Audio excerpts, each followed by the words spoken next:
প্রবল বৃষ্টিতে বিপর্যস্ত জলপাইগুড়ি জেলা জুড়ে এবছর প্রায় স্তব্ধ লক্ষ্মীর আরাধনা। ময়নাগুড়ি, ক্রান্তি, মাল ও রাজগঞ্জ ব্লকের বিস্তীর্ণ এলাকা এখনও জলমগ্ন।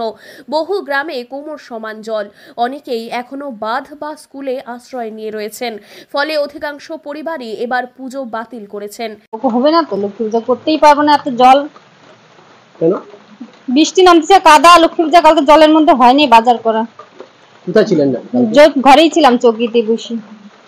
আপনাদের জল কি পুরো জল উঠে গেছিল? হ্যাঁ, ঘরের মধ্যে জল ছিল, এক কোমরের মতন জল ছিল। খাওয়া দাওয়া হয়নি। কত বছর পরে লক্ষ্মী পূজা বন্ধ হচ্ছে? তিন বছর পর তো হলো।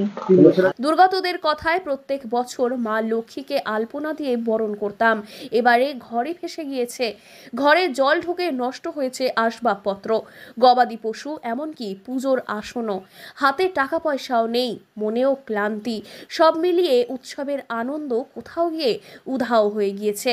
কেউ কেউ আবার ফুলে জলে সামান্য পুজো সারার চেষ্টা করছেন, যেন ভরসা থাকে দেবী ফিরিয়ে দেবেন স্বস্তি। প্রতিমা শিল্পী ও ব্যবসায়ীরাও পড়েছেন বিপাকে। আমাকে খারাপ দিন, কিন্তু যে চারিদিকে যে বন্যার পরিস্থিতি, সেই পরিস্থিতির জন্য খুবই খারাপ লাগতেছে। আমাদের বাড়ি পিডাব্লিউডি তিস্তা ব্রিজের ওই পারে দমনি মোড়ে, ওখানে অনেক লোক বৃষ্টির জন্য মানে বন্যার জন্য পূজাই করতে পারতেছে না।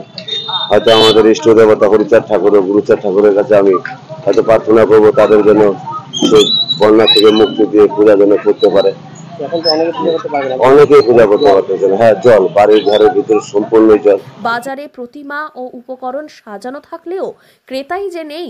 বন্যার জেরে ফল, মূল ও ফুলের দাম অত্যাধিক হারে বেড়ে গিয়েছে। তবে খানিকটা স্বস্তির খবর রয়েছে।